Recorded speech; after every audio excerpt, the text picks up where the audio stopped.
Hello to our community group leaders. This is the teaching series extra for Sunday, July 30th, 2017. Normally when I do these teaching series extras, I choose something from the message or the lesson, maybe give an idea or discussion question. I'm going to depart from that norm today because I want to talk just about our community groups in general and some healthy practices. I recently read an article by Jen Wilkin, and the article is called How to Prevent Bible Study Dropouts. In fact, it's available online. Christianity Today has this online, How to Prevent Bible Study Dropouts by Jen Wilkin.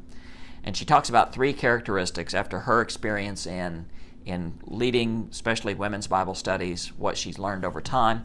And I think these things apply to all of us who are Bible study community group leaders. And so she says you need to have three things. First of all, structure. Make sure there's time for teaching and discussion and prayer. What I would encourage you to do is to structure your time as a community group. Okay, you have approximately from 9:45 to a little bit before 11 o'clock. If you have young parents, you have even a little more compressed time because they need time to go get their kids. Structure every minute of that time well. Have time for prayer. Have time just for discussion and getting to know each other. Have time for sitting down and studying the Scripture. If one part is dominating or taking too much time, get creative. I know some community groups struggle with, prayer requests taking way too long. Well, there's several different things you could do. You could have an email list set up where people can email their prayer request.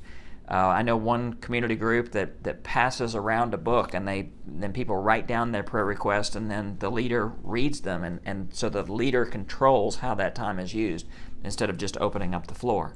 So there are ways around that. If there are suggestions on how you can structure your time, if you need those suggestions, please feel free to let me know. So structure is important. Accountability is important. Let your people know that this is an important time for your community, and when they're not there, let them know that they're missed. I would say this: if you have a teacher in your community group that is only there when they teach, they're never there any other time, that says something about accountability and commitment. Now, I know we have several floating substitutes that go around, and they're in a different group teaching every Sunday, but there may be a teacher that is just for your community group, but they only show up when they teach.